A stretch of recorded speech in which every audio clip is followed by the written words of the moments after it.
All right, welcome back to another episode of the Cody Tucker Show. As always, I'm your host, Cody Tucker. Be sure to like and subscribe.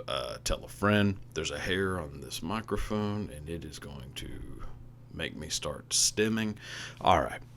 Uh, so, yeah, thanks for tuning in.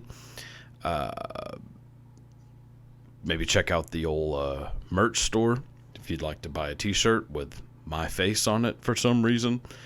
I'm going to try to, get some more stuff in there. But I'm also designing the t-shirts myself. And I have the artistic abilities of a 6-month-old with fetal alcohol syndrome. So, yeah. The best I could do is just stick my fucking face on a shirt with my name over it. And here you go. Hope you enjoy it. But I am going to try to, maybe, actually, if anybody knows how to, if there's anybody listening to this at all, thank you. But if any of you have any artistic abilities, would like to maybe design some shirts, work out some sort of tit for tit sort of situation, feel free to hit me up. And maybe that'll be the best route for me to go. Route or route? This is a thing that they say English is difficult to learn. And that's probably true. Because I have been trying to learn Spanish and a little bit of German. I'm going to probably back off on the German. Because as I am recording this, I believe there is a legitimate Nazi rally going on in, I think, either South Carolina or Tennessee. So now would not be the best time to add German to my Duolingo. Amazing that, I saw the videos of it, and there's 40 or 50 of them. I have what I would consider, good friends. I have about maybe 8. Friends that I share a lot in common with. I consider to be pretty close to. I mean, really 4 that are close. And then probably add in another 4 or 5 that are kind of second, second rim or whatever you want to say. I don't know if I should be worried that I have less friends than Nazis. Because I imagine these fellas are all buddies. I mean, I guess,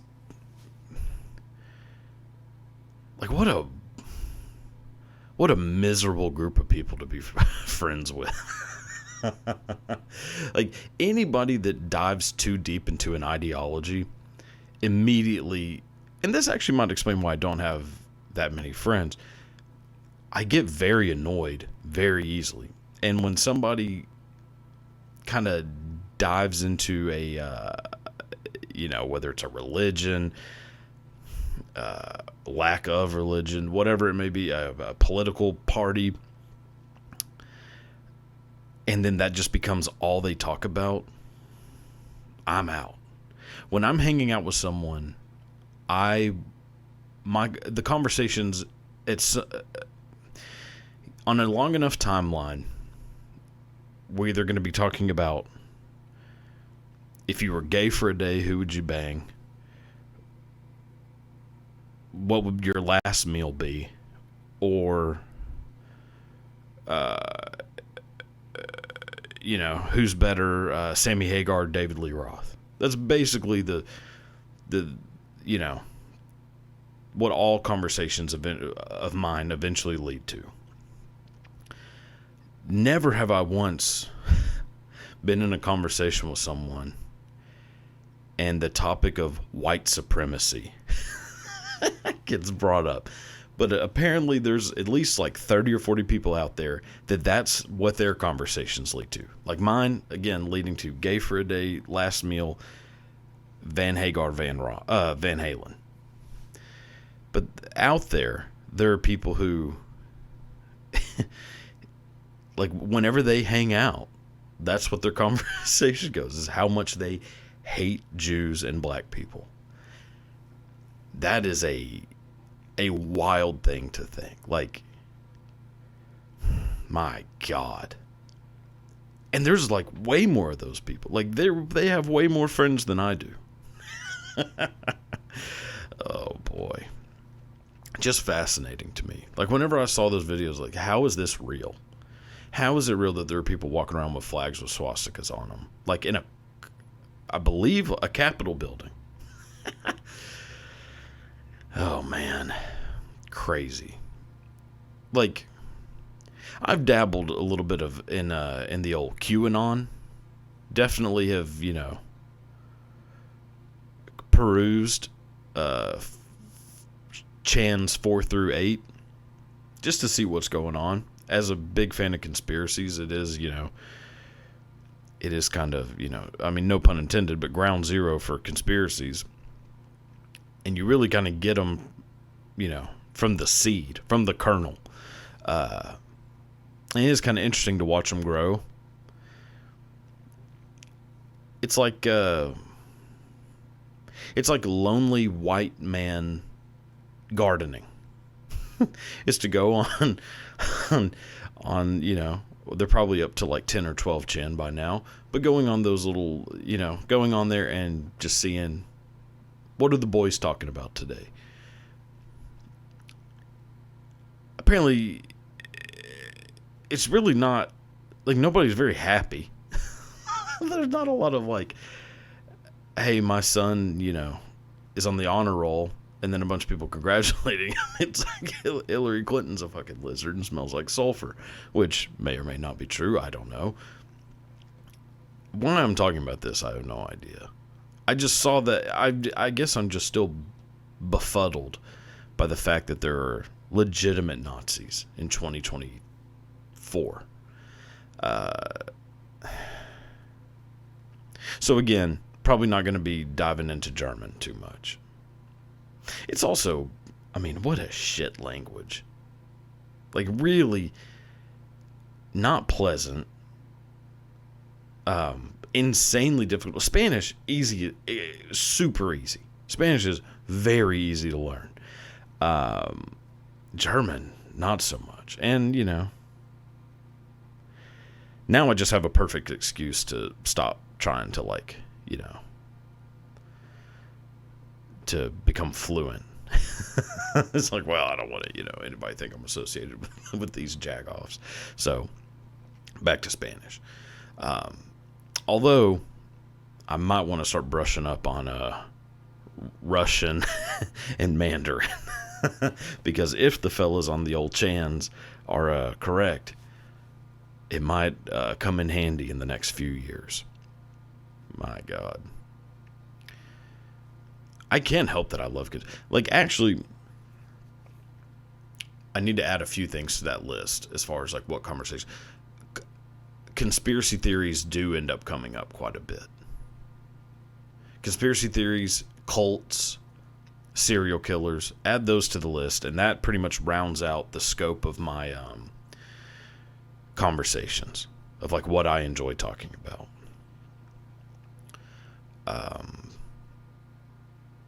But yeah, like, hating, just, I hate a lot of stuff. Yeah. I believe I've been pretty vocal about how much I hate certain things. Lots of things I hate. I hate people who believe in astrology. People who think that, like, the day you were born has any effect on your personality. I hate those people.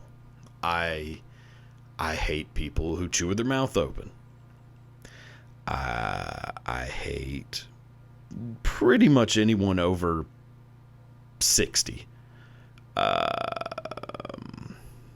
I hate... What else do I hate?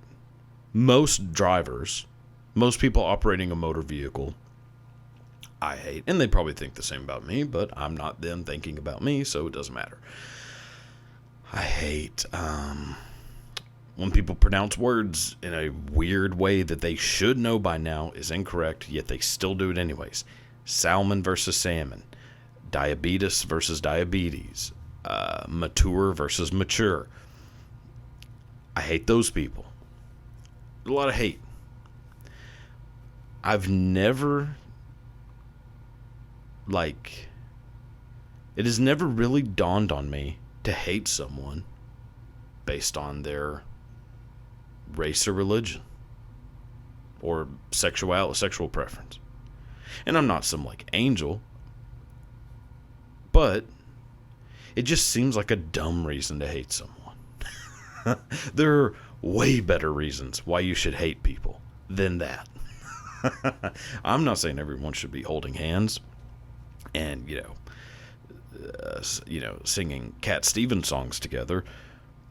You should hate people. There are people that you should hate. You should hate people who think that they can't get along with you because you are a Sagittarius and they are a fucking Pisces. You should hate those people. But you should not hate someone just because they're, whatever race it is, whatever ethnic group. Why the fuck would you hate somebody because of that? Crazy. We're all a little racist in some ways, I suppose. Except me. I'm the one who isn't.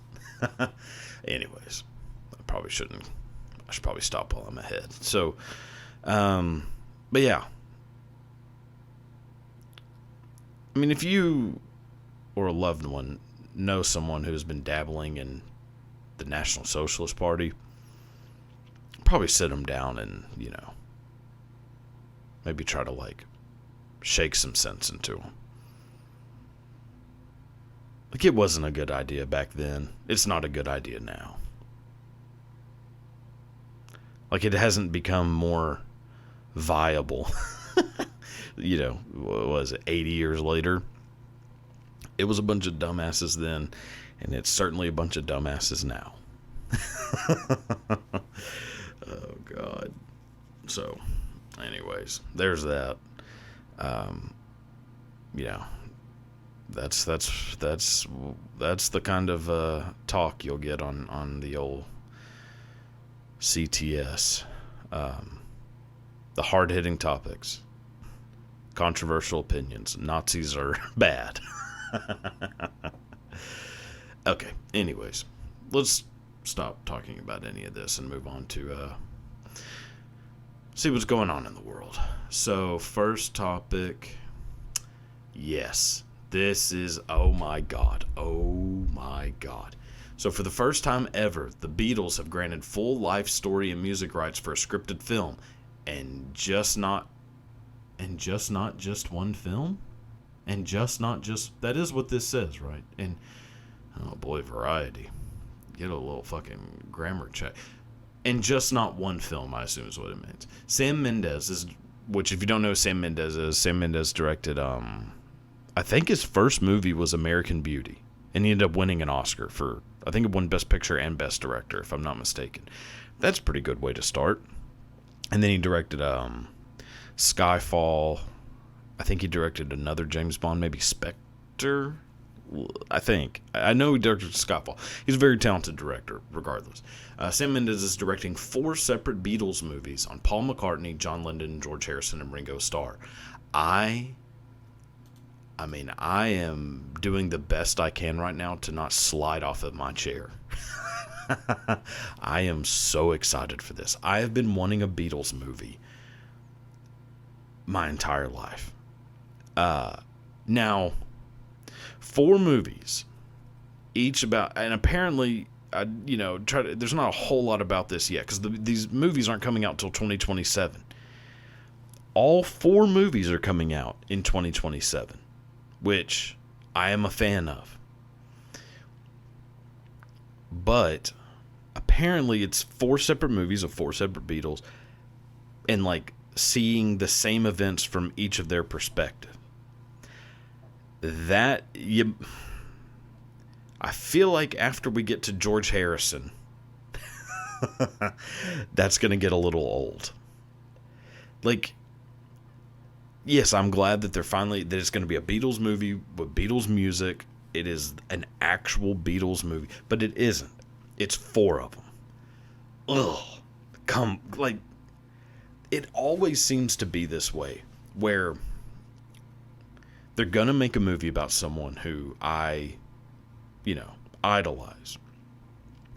And no matter what, they figure out some way to really shake it up. Basically, to fuck it up. I'm not saying that this is going to be a complete disaster. It's either going to be the greatest thing to ever happen, or I'm going out into the woods and putting a shotgun in my mouth. There's doing 4 movies. Just make a Beatles movie. Just make a bit, and I get it. I mean, they had but I mean, not really that long of a career. I mean, the goddamn Beatles were only around for 8 years. I mean, hell, the fucking Walk the Line took, and Ray. I mean, those were going over I think just as long of a period, if not more. And you could make you could do a part 1, part 2 would be great.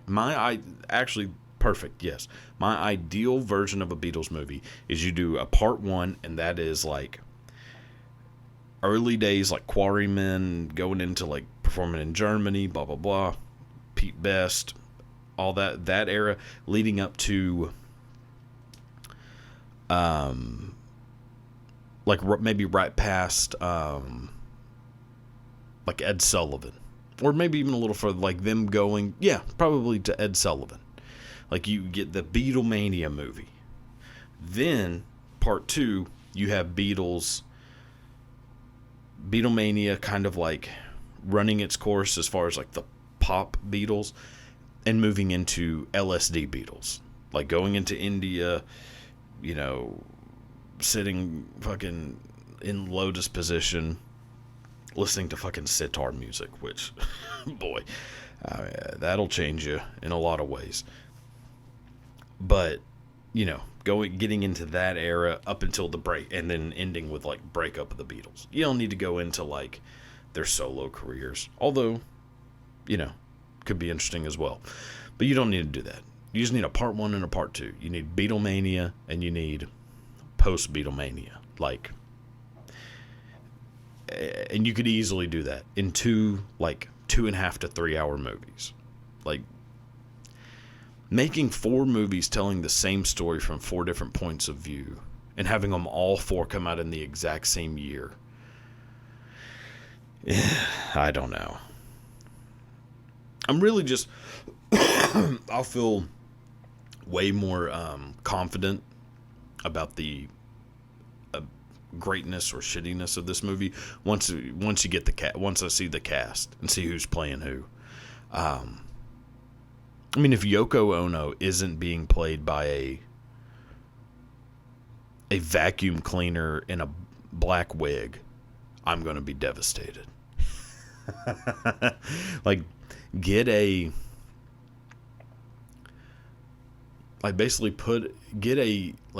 tornado siren and put it in a black dress with a black wig, and that could be your Yoko. It'll be... I can't wait to watch it. All 4 of them. And I am glad that they're coming out all in the same year, because... it would suck for this shit to start in 2027, and then, John Lennon's movie come out in, 2035. So, yeah. But it's crazy because there are so many times where this should work and it doesn't. They made a Jimi Hendrix movie, Andre 3000, perfect person to play Jimi Hendrix, and was amazing in that movie. Jimi Hendrix's life is fascinating. The fame of Jimi Hendrix, Monterey Pop, Woodstock, and doing all this in 2 years, 2 or 3 years basically, from 67 to 70. 67 is when Are You the first album comes out, dies in September 1970. They didn't show a single bit of that. Instead, we're just going to make a Jimi Hendrix movie and show back when he's living in London, the era of Jimi Hendrix where no one cares about, and you're not going to hear a single Hendrix song because, well, at the time he obviously hadn't written any, but this is going to be our workaround because his family won't let us use his music. Then we'll just put him back in England and he's going to be doing Beatles covers. What a letdown. And then it seems like they've made 10 different David Bowie movies and have never done that right. You either have that one that just came out, what was it, Stardust?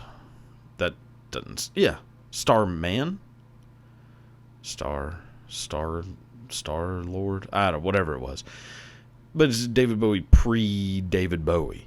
Like, who the fuck wants to see that? And then, I mean, back in maybe early 2000s, there was one called Velvet Goldmine, which, very good movie. But, guy's not named David Bowie. There's no David Bowie music. Even though you call the movie Velvet Goldmine, which is a David Bowie song. But it has Ewan McGregor as Iggy Pop, sort of, and Christian Bale is in it. Very good movie. But it's not a David Bowie movie. So, make it right or just don't make it. Rocket Man. Perfect movie. It is a great, covering of the peak of Elton John's career. Good and bad. And, most importantly, fucker's doing his own singing. And sounds not identical to Elton John, but pretty close. Whereas Bohemian Rhapsody, horrible movie. Like the most just dumb. Like they kind of always do this, except Rocket Man didn't seem to do it. Where they like every single thing is like this. Like apparently every good thing that anyone's ever done was an accident. And like you just have, like we were gonna call ourselves King, but how about Queen? And then then it goes into this, and then it's like you hear Queen music and shit, or like randomly one day you hear doom doom doom doom doom doom, and they're like, oh, maybe we should put that in a song, or doom doom doom, ba doom doom doom doom.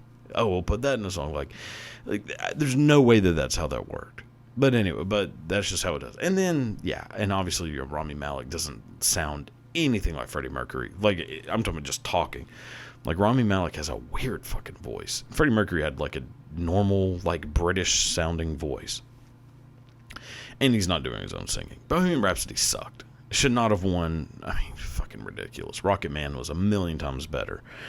The Doors. I mean, arguably not a good movie. But it is one of my favorite movies ever made. And it's it was the right way to cover the life of Jim Morrison. Like, there are, Walk the Line is perfect. Like, there are ones that are done right. Elvis, that was incredible. There are movies that do it right, and there are movies that do it wrong. I'm super worried that this Beatles one is going to be one that does it wrong. 4 movies. Oh, boy. Yeah. It's got to be good. I mean, you cannot fuck this up. Like, there's also the Michael Jackson movie coming out. That's another one where it's like, now Jackson's An American Dream came out, I guess, like back in the 80s, 90s, probably 90s.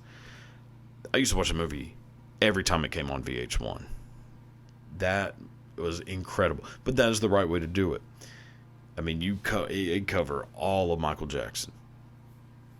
Now, this one, I mean, who knows? But, like, Michael Jackson's life is not one that's easy to cover in a 2-hour movie. That one almost has to be split up. So, I don't know. Hopefully they're done right. But we'll see. So, there's that. All right, let's see what else is going on. Leonardo DiCaprio's new movie sparks outrage after homeless community is given 24 hours to evacuate before a rainstorm. I love headlines like this because they're making it there's no reason to mention Leonardo DiCaprio's name. And granted, I just did, so I guess I'm really no better. But part of want to talk about this because Leonardo DiCaprio, what does he have to do with this? It's not like Leo's going out there and like kicking people's shopping carts over, like with a broom, like get out of here, get out of here. Like, and also, 24 hours should be plenty enough time for a homeless person to leave. I mean, what do you? I feel like the average homeless could easily pack up and move in an afternoon. 3 hours tops. Like, how much shit do you have as a homeless person to where, like, 24 hours isn't enough time? And also, you're not supposed to be there. And I know you should be more, sensitive to the plight of the homeless, but if Leonardo DiCaprio needs to shoot a scene, I mean, nothing is standing in the way of that. That is the greatest actor of our fucking generation. Get your stinky ass and move on. Oh my God. It's just, I mean, it is sad. Obviously, it's sad to be homeless. And I think the majority of cases is not the homeless person's fault completely, as far as like them being homeless. A lot of it is, I think the vast majority of it is severe mental health problems that are going completely untreated. I mean, obviously there's like drug problems too, and those are the ones I don't really feel sorry for. The ones who have like just no chance in life, they should not be homeless. They should be like taken care of. Like, they did nothing wrong. They just don't have the mental capacity to have a house, to keep a steady job, pay rent, pay mortgage, whatever it takes. Like, it's just not in the cards for them. But if Leonardo DiCaprio's got to film a movie, he's got to film a movie. And you can't be having you can't be having Leo slipping and falling in, homeless shit. So, haul ass. Oh, man. All right. Next. Woman arrested for allegedly pleasuring herself at a come-and-go gas station. Well, you know what? You named it that. So what do you expect? And, judging by the looks of things, I see no crime committed. I mean, this is not the America that I was led to believe that I would be living in. After 9/11, the swelling of patriotism in this nation led an 8-year-old Cody Tucker to believe that he would grow, that he would bloom into manhood in a nation that respected freedom, the pursuit of happiness, life, liberty, the Holy Trinity. I was led to believe that that is the nation we would exist in today. And instead, we exist in a nation where a very attractive but probably severely damaged woman cannot go to a gas station that somehow in 2024 is still called a come and go, and can't sit in the can't prop up in the driver's seat of her Jeep Grand Cherokee and just finger the shit out of herself. That is not... This woman deserves... I mean, I don't know what Joe Biden does as president. And not just him. I mean, any president. I don't know how pardons work. I know Nixon got one. And what Nixon did seemed to be a whole lot worse. If Nixon was... I mean, Richard Nixon, if he was, stroking his stick in the, parking lot of a Gelson's, they'd probably slap him with, maybe a misdemeanor. I mean, that son of a bitch, I believe, committed, high treason.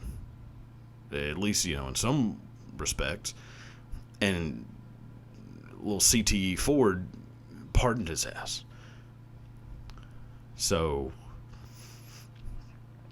I don't know who I'm going to vote for in election time, come election season. But Joe Biden could easily sway my decision if I found out that this young lady got a pardon. A presidential pardon for, giving all passersby I'm sure a hell of a show. And how do you call a gas station a come and go? How, again, I've said this so many times, but I wholeheartedly believe that that my dream job, what I'm most suited for, because it's obviously not this, what I would be most suited for is being the person who, anytime a company brings up an idea, that they just zoom me in and say, hey, we're thinking about doing this. Is this dumb as shit or not? And then I would say, no, that's pretty good. Go ahead. Or, are y'all a bunch of fucking idiots? Like, this is so stupid. And then that's it. End of meeting. Give me like a couple $100. Whatever conglomerate operates the nation's come and go, 100% we are doing a rebranding. Or we are going to designate parking spots for amazing, beautiful souls like this young woman to do what it says you're supposed to do. Following orders should not be a crime. Well, going back to the Nazi conversation, this woman is no Nazi. Actually, who knows? But no. Innocent until proven guilty. I see no aspect. Now, the mascara running down the face is, I don't know what this says about me, but that is one of the most attractive feet. That can't be good. I don't know if it's because I grew up being a very big fan of Marilyn Manson and Alice Cooper, but seeing mascara go lower than a centimeter down from the lid is very attractive. So, I don't know who you are, lady, but I hope only good things happen to you for the rest of your life. Yeah. What an amazing time to exist. Well, speaking of people, pulling their shit out in public. Oh boy, Gary Busey. Which really I should be discussing Gary Busey way more than I have, and I apologize to everyone for that. But apparently Gary Busey, which now what we're looking at here, if you're not watching, is Gary Busey. Might I say, I need to clarify and add this: Academy Award nominated Gary Busey got into a little bit of hot water because he had to piss, and he whipped out his little Gary and, took a tinkle. Now, I will say, looking at this picture, if you look at the pixelation and then you look at where the flesh coloration ends, it looks like they're giving old Gary an extra couple of inches. And, I believe this is from TMZ. So, for the first time in history, good job, TMZ. Because you always should, help a guy out. Now, this is, Gary Busey is not known for being the most put together fella. But there is something very alarming about taking a piss like this. Like just whipping out, laying the pecker on the sweatpants and just hoping to God that you don't get an insane amount of, washout on the front of your sweatpants. Because those sweatpants, that piss stain is not coming out anytime soon. So for him to just be standing there, like, just hoping for the best is incredible. Because I am 100% I need this piss stream going as far away from me as humanly possible. Because from the looks of this, he has just sprayed the front of his sweatpants and most likely pissed all down the tops of his Nike Air Maxes. And, there's no way Gary Busey wears Nike Air Maxes. I don't know what the fuck I'm saying. Whatever mismatched pair of shoes Gary Busey is wearing, they are now even more piss-soaked than they were, an hour before this picture was taken. I love Gary Busey. Gary Busey. What an amazing human being. Can't a man just take a piss in public? It's a good point, Gary. And to go back to the America conversation, you should be able to piss wherever you want. And I know there's like the whole thing of like, well, what if a kid sees you? Well, what the fuck if a kid sees you? This is your future, son. That is actually, it'd be a good lesson. It would actually be a good deterrent to keep children from pissing in public. It's like, Mommy, why is that old man? Well, one, why does that old man have 2 different sets of eyes and 3-foot-long teeth? Second question, why is he pissing in public?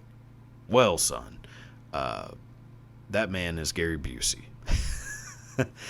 When we get home, we're going to watch Point Break and Predator 2.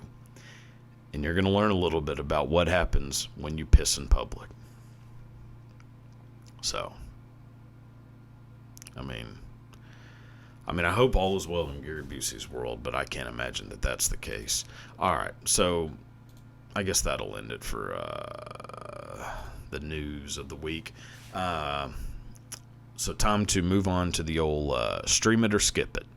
Take a couple movies, figure out, based on my amateur opinion, should you stream these movies? Should you just not fucking watch them? AKA skip. So here we go. Okay, so time for a little bit of the old streamer skip. Most likely will become a permanent segment of the show. Hopefully you enjoy it. If not, well, you can skip right through. Just wait for this color to change, and then you'll know we are on to a different segment. But so I'm going to take some movies that I watched this week that are now streaming. Some have been streaming for a little while. Maybe some are new streaming. Whatever. They are streaming. Going to let you know whether you should watch them or don't. Let's start with the first movie. This is a hardcore stream. The Ironclaw. Oh my God. This movie was incredible. So the Ironclaw, if you don't know, is the telling of the story of the legendary Von Erich family. Texas legends, wrestling icons, one of the few, families of wrestling, told from the perspective of Kevin Von Erich, the only one who's alive. And boy, does this movie really... there's the idea that the Von Erichs are cursed. And I should point out, I'm going to spoil these movies. So if you are kind of a bitch and can't handle, a spoiler, go ahead and skip on through. But also, this one, all this shit it really happened. So how the fuck is it really a spoiler? But, whatever. But yes, the legend is that the Von Erich family was cursed. And it certainly would appear that way. You got one brother electrocuted and drowned when he was like 6 or 7 years old. Another brother has like a ruptured appendix, dies. Another brother goes in for like a routine shoulder surgery, ends up getting going into full-on shock, goes into a coma, ends up being basically brain dead, comes back out, and is basically like lobotomized, ends up blasting himself. And then the other brother Kerry Von Erich, like probably one of the more famous Von Erichs, has his foot amputated after a motorcycle wreck, which they don't really go into this, but this son of a bitch was wrestling in the WWF for a while with a with a prosthetic foot, and he ended up having massive drug problems and took himself out. So Kevin's the only one left, and also there was another brother who killed himself. That brother's not in this movie, which is kind of odd and a strike against it. I mean, I get it. It's like, goddamn, how many times are we going to see a Von Erich die young? But it is just one more. You might as well leave him in the movie. Like, it would suck to be that guy and be like, how the fuck? Y'all are all in this movie and I'm not? But anyways, the movie is... Zac Efron is incredible in this movie. That is a sentence that I did not think I would ever say in my life, but I am.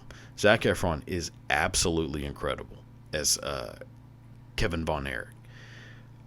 The wrestling scenes, as a diehard wrestling fan, sometimes you kind of wonder, like, the wrestling scene is going to be, like, too over the top, like, which that's kind of crazy to say, but, like, where it's like, okay, this isn't how a wrestling match in the 80s would have looked. They do an amazing job at making it seem like this is what it's really like. And there's, a little, like, cameos from actors playing wrestlers like Bruiser Brody and Ric Flair, which is pretty awesome to see as well. But yes, all in all, 100% stream it. Incredible movie. Obviously, being from Texas, the Von Erichs are like legends. And it is kind of cool to see, like, my area, like, from the perspective of, like, the 70s and 80s. So, like, a little Dazed and Confused-ish. So, 100% stream Ironclaw. Now, for a little skip, this one, Saltburn. This movie was such a fucking letdown. The same way as last week, I was talking about Oppenheimer, where it's like a movie I was so excited for, which I believe, Oppenheimer was good, but it is still, it's so good that even it being a letdown still is like, all right, you should still watch it. This movie, do not watch. It has everything I want in a movie. Creepy, weird shit. Homoeroticism, that's always, a plus. Just a lot of just disturbing imagery. Things that I like to see in a movie. This movie was so goddamn boring. And also a complete ripoff of The Talented Mr. Ripley, which is a way better movie. Basically it's the story of the fella in the middle, played by Barry Keoghan, I believe is the pronunciation. He's Irish, so who gives a shit? But I believe it's Barry Keoghan. And he is basically pulling a Mr. Ripley on this family where he wants to, swindle his way, snake his way into this rich family. So he basically does whatever it takes to, like, conform, fit in, manipulate, get into the family. It is identical to The Talented Mr. Ripley. There's a fuck ton of these movies. And so he does it, and a bunch of, like, horrible shit starts happening. But it's the twist is that he was, like, plotting it all along. It's very obvious from early on that, like, this dude's a manipulative piece of shit. Like, and even for I like to think I have a pretty strong stomach, and that I've watched movies that are very disturbing, and been okay. Like, I like a movie that is disturbing and it sticks in my mind. Like, there are a few movies that, like, ever since I watched them, I probably don't go a week without thinking of that movie at least one time in that week. Irreversible, Eden Lake, Solo, Requiem for a Dream. Like, there's a handful of movies that, Funny Games, like, that I've seen that, like, they just have become in, like, a earworm embedded into my brain because of just, like, well, one, how great they are, but also how, Solo's not a fucking great movie. That movie sucks ass too, but, the point of the movie is to disturb you, and it fucking worked.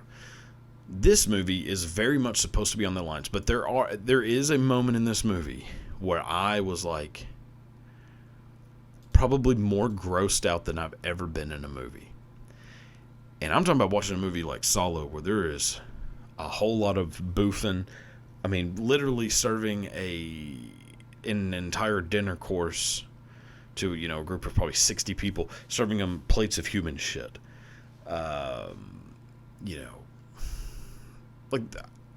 Eden Lake has horrible shit happen.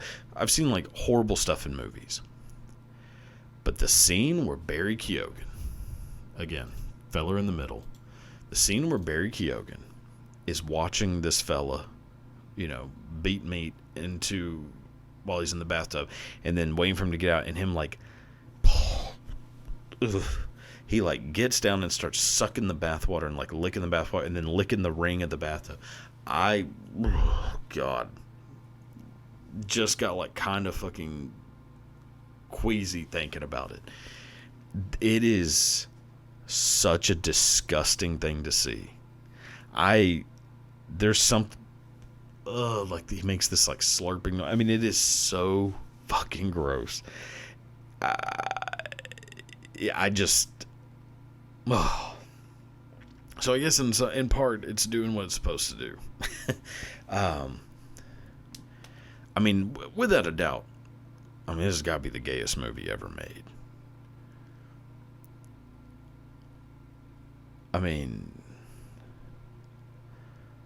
Like Barbie and Birdcage put together still don't come close. The only movie gayer than this is Top Gun. But that's not a problem. To each their own. It is just, it's just, the build-up is kind of cool. The acting is good from some people, but the payoff is just blah. It just ends up becoming a boring movie that's happened a million fucking times, and yeah, skip it. Like, if you want to be grossed out and watch the bathtub scene, I'm sure you can fucking find it on YouTube. But it's a letdown. Alright, so now got one more stream. For some reason, I've been on a bit of a Nicolas Cage bender. I go through one probably on a yearly basis. And I watched this movie right here. Pig. This 100% stream. This movie is incredible. It's basically Pig John Wick with like a little bit of Ratatouille in there. Now, if John Wick and Ratatouille combined sounds appealing to you, watch Pig. So basically the story, which I'm not going to spoil this one, because I actually really enjoyed this movie, and it would be nice if you watch it, try not to read too deep into it. But basically it's the story of a fella who owns a truffle pig who he is very close to. Not like close, but friendly with this pig. Not too friendly, but friendly. He's a truffle pig. He basically sells truffles to this rich asshole who, then goes to sell them to different restaurants around the city in Portland. And then one night, this guy lives in the middle of the woods in his little cabin. One night, some people break in, beat the shit out of him, steal his pig. Ergo, the story of a man seeking revenge for those who have wronged him and stolen his truffle pig. Now, I think the plot does... I am probably not explaining this in a way to where it actually sounds interesting. Take my word for it. It is a great movie. Nicolas Cage. The fact that Nicolas Cage can go from a movie like this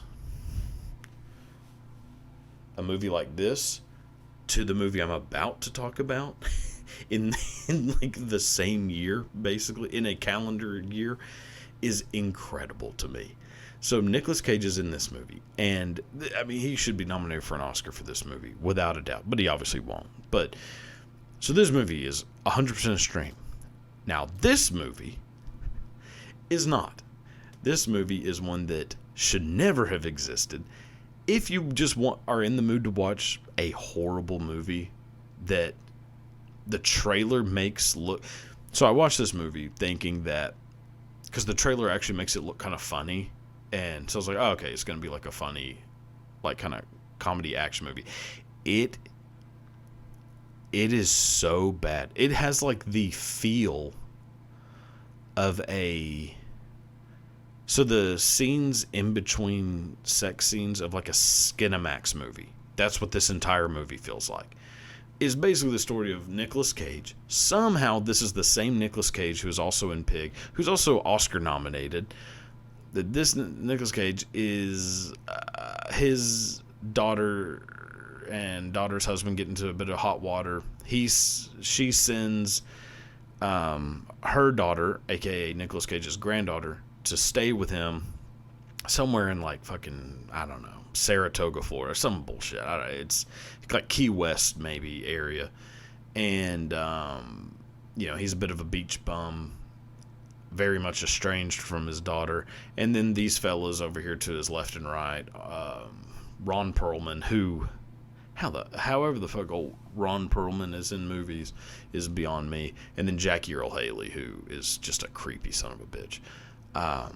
But they're looking for him because there's something about a fucking flash drive that has, we got to get the drive, who has like government files or some bullshit. It was actually, to be as dumb of a movie as this is, it's actually very hard to keep up with what's going on. Like, it has like the confusion percentage of like Tenet, yet it's basically like Jimmy. So to go back to the Pig being John Wickish, this kind of is. It's like Jimmy Buffett, John Wick, and is not as interesting as that may sound. It is not. It does not translate on screen. So 100%. I mean, unless I'll be honest, if you got absolutely blitzed out of your mind, this might be a pretty fun movie to watch. I was not. So, it was not.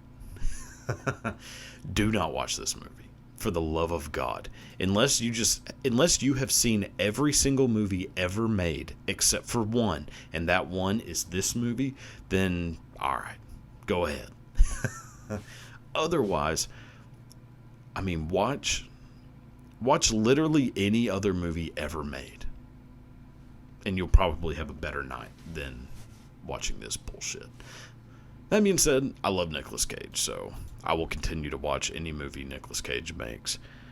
Like, that motherfucker was in Mandy, which is such a good movie. And he does this shit. Like, and I know that there's always been, for a while been these stories about how Nicolas Cage is really hurting money-wise. May have been overdoing it a little bit.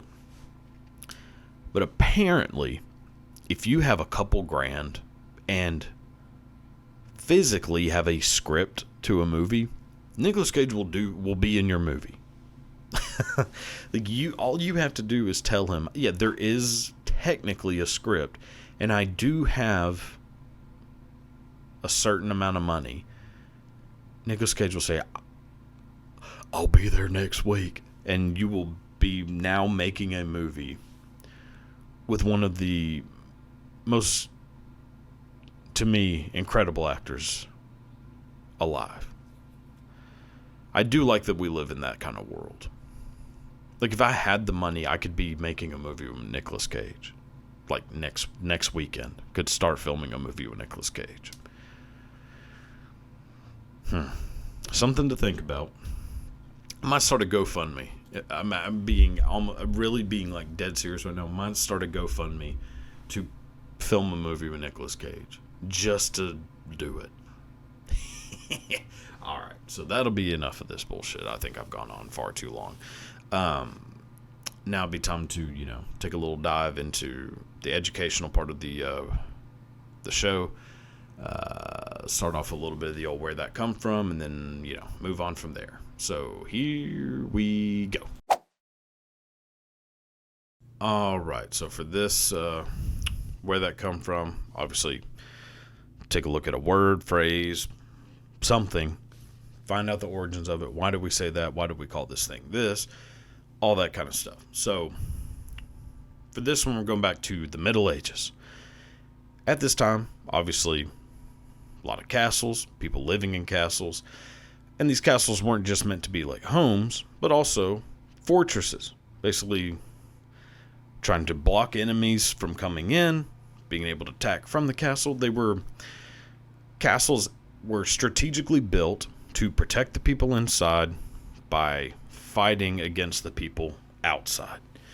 So whenever they're constructing these castles, there's certain things that need to be put into the castle to make it, like a good place to fight from. So one of the things that they would do whenever they were building these castles to make them, to make them safer so that they could, fight from within the castle, is you need to figure out a way to... So what you would need to do to keep everybody in the castle safe is you need to figure out a way to kill the people that are coming at you without you yourself being killed. And one of the ways that they would do this is that they would build these castles with these special windows. Now these windows, basically these like little openings in the castle that would be, so there would be like these little windows, little openings at the top of the castle that would be wider on the inside than they were on the outside. So for you in the castle, easy to maneuver. The people shooting at you from outside the castle, very difficult for them to get you. So easy to fire from inside the castle, very hard to get you from outside the castle. So these windows give a pretty sizable advantage to one side. They were called murder holes. Well, they also had a different name. So there's murder holes. Then they also had another name. That name is a name that we still use today. We still use it anytime we're talking about a small opening that is beneficial to one side and not the other. So anytime that we're talking about a small opening that helps one side only, a loophole. Yeah. So that's where the word loophole comes from. All right. Moving on to a little bit of the old half-ass history. And then we will get out of here. All right. So for the first half-ass history, this one involves arguably one of the greatest comedians of all time. And just a pretty crazy what if in history. So for this one, we're going back to 1972. So in 1972, comedian Don Rickles was performing at the Copacabana. Now, Don Rickles, obviously one of the funniest human beings of all time. Don Rickles is a legend. Legendary insult comic. One of the funniest people to ever live. So Don Rickles, about to go on stage at the Copacabana, he gets told that Joe Gallow is in the audience and that you should probably not make fun of Joe Gallow. So, yeah, somebody comes up to him and is like, hey, Joe Gallow's in the audience, don't make fun of him. Don Rickles is like, all right. So you might be thinking, well, why shouldn't Don Rickles make fun of Joe Gallow? The reason is that Joe Gallow, a.k.a. Crazy Joe Gallow, was one of the most feared mobsters in the country. So the reason he is called Crazy Joe is because he was schizophrenic, who Joe Gallow had also, at this point, already taken out. Joe Gallow, at this point, had already taken out multiple high-ranking members of the mafia. Basically, single-handedly started the Colombo Wars.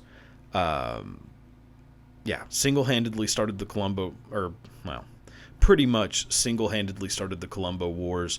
I mean, Joe Gallow is a terrifying human being. A dude that you do not want to mess with. So, when Don Rickles goes on stage, what is the first thing that he does? He goes, finds Joe Gallow in the crowd, and just starts tearing into him. Just relentlessly making fun of Joe Gallow. After the show's over, Don Rickles ends up meeting Joe Gallo. So Joe Gallo comes back and wants to see him. He ends up telling him like that he loved the show, huge fan, thought it was hilarious. He ends up inviting him out that night to his birthday dinner. So Don Rickles is like, it's already late, I'm not going. Rain check, which crazy to even like refuse an invitation from that dude. So Don Rickles telling him like, nah, no thanks. Not interested in going. So Joe Gallo ends up going to Umberto's Clam House with his family and friends. That night, while they're there eating at the restaurant, 4 gunmen come into the restaurant and just start opening fire at Joe Gallo. They end up shooting 20 shots at Joe Gallo alone. So out of all this, commotion, gunfire, Joe Gallo ends up getting shot multiple times, taken to the hospital. Joe Gallo is pronounced dead at 5:30 in the morning. Had Don Rickles have accepted that invitation, he may very well have been killed that night. Yeah, wild. So there's the story of Don Rickles and his, one of many brushes with the mafia. So, all right, time to move on to the second story. All right, so for the next one, I'm going to take a look at a person who I think everybody knows the name.